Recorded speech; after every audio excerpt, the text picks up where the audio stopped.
भारत और पाकिस्तान के बीच में लगातार तनाव जारी है और अगर मान लीजिए युद्ध हो जाता है तो फिर क्या होगा। आइए हम आज इसी पर चर्चा करते हैं। नमस्कार, मैं हूं आर मोहन और आज भारत और पाकिस्तान के बीच युद्ध में कौन सी परिस्थितियां हो सकती हैं जिसे हमें सामना करना पड़ सकता है, आज हम इसी पर चर्चा करेंगे।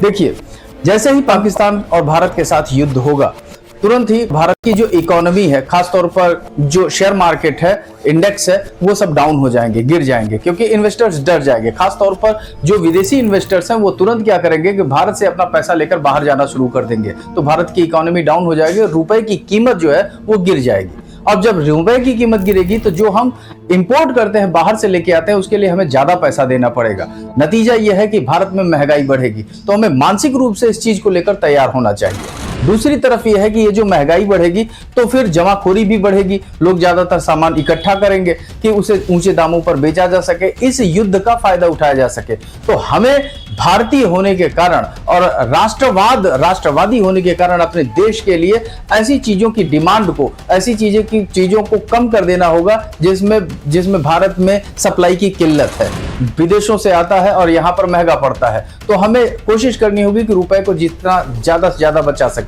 हालांकि भारत पूरी तरीके से इससे तैयार है। भारत के पास इस समय सबसे ज्यादा फॉरेन रिजर्व है, तो भारत तो सरवाइव कर ले जाएगा। हालांकि पाकिस्तान की तो पाकिस्तान जाने कि एक पुलवामा अटैक और जो अभी पहलगाम अटैक हुआ है उसमें पाकिस्तान की स्थिति ऐसी हुई कि पहलगाम अटैक के बाद जब कई कयास लगाने जाने लगे कि कहीं ऐसा ना हो कि भारत पाकिस्तान पर अटैक कर दे, नतीजा ये हो गया कि पाकिस्तान की जो इंडेक्स, जो शेयर मार्केट है, उसकी साइट ही क्रैश कर गई, खुलने ही नहीं वाली थी।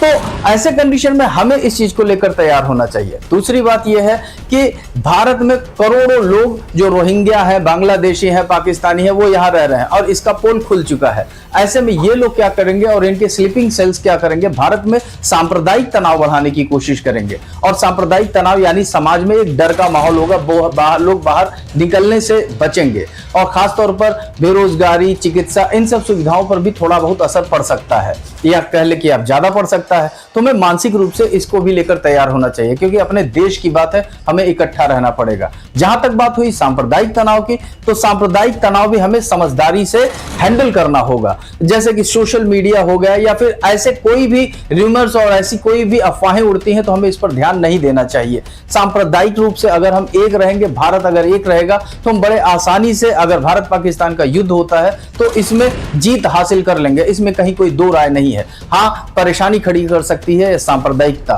तो हमें सांप्रदायिकता को काफी सीरियस तरीके से लेना चाहिए और अफवाहों पर ध्यान नहीं देना होगा।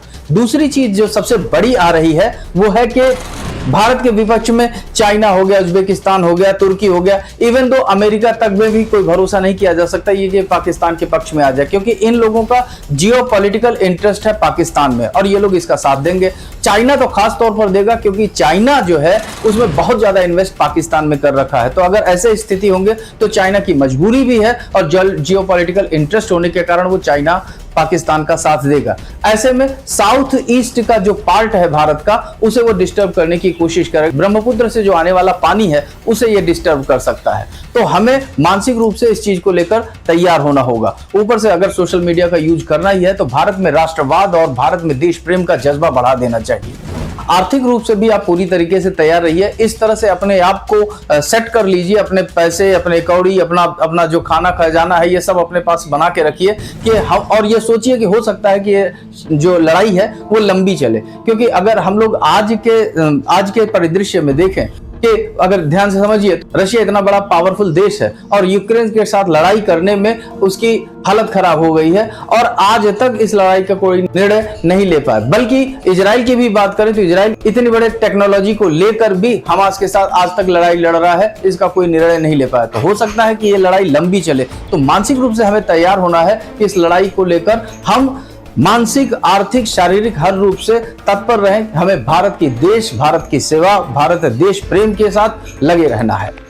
वैसे अंतरराष्ट्रीय स्तर पर इंपल्सिव कोई एक्शन नहीं लिया जा सकता। भारत की अगर विदेश नीति देखें, भारत का अगर इतिहास देखें, तो इतने बड़े बड़े अटैक हुए लेकिन भारत इंपल्सिवली कोई भी युद्ध आगे से नहीं छेड़ा, शुरुआत नहीं किया जब तक कि मामला सर से ऊपर नहीं चला गया। जैसे कारगिल युद्ध देख लीजिए कि कारगिल का युद्ध था, पाकिस्तान ने सेना भेजी थी, अलग अलग रूप में भेजी थी और भारत को उसके लिए कारगिल को आजाद कराना पड़ा था, एक युद्ध लड़ना पड़ा था और राष्ट्रपति ने बाकायदा लिखा था कि ये कारगिल एक वॉर है, युद्ध है। लेकिन पाकिस्तान इसे नहीं मानता। पाकिस्तान के इतिहास के किताबों में आज तक कारगिल को युद्ध नहीं कहा जाता, बल्कि उसे झड़प कहा जाता है। तो अपने दिमाग ये बना के रखिए कि ये लड़ाई लंबी चल सकती है और ये होना जरूरी है, आज नहीं कल, कल नहीं परसों, होना ही जरूरी है, क्योंकि सिर्फ गिदर भक्ति की देने से पाकिस्तान का काम नहीं चलेगा, उन्हें सबक भी सिखाना बेहद जरूरी है। बट हिंदुस्तानियों से ये अपील है कि अपने साथ आप अब एक दूसरे के साथ अगर बने रहेंगे, एकता और अखंडता बनाए रखेंगे, तो पाकिस्तान क्या कोई भी देश हमारे आगे कुछ है नहीं, क्योंकि हम बड़ी शक्तिशाली देश है और आगे बढ़ रहे हैं। जरूरत है आत्मविश्वास की। इस मामले में आपका क्या कहना है, प्लीज कमेंट करके हमें बताइए। मिलते हैं अगले वीडियो में।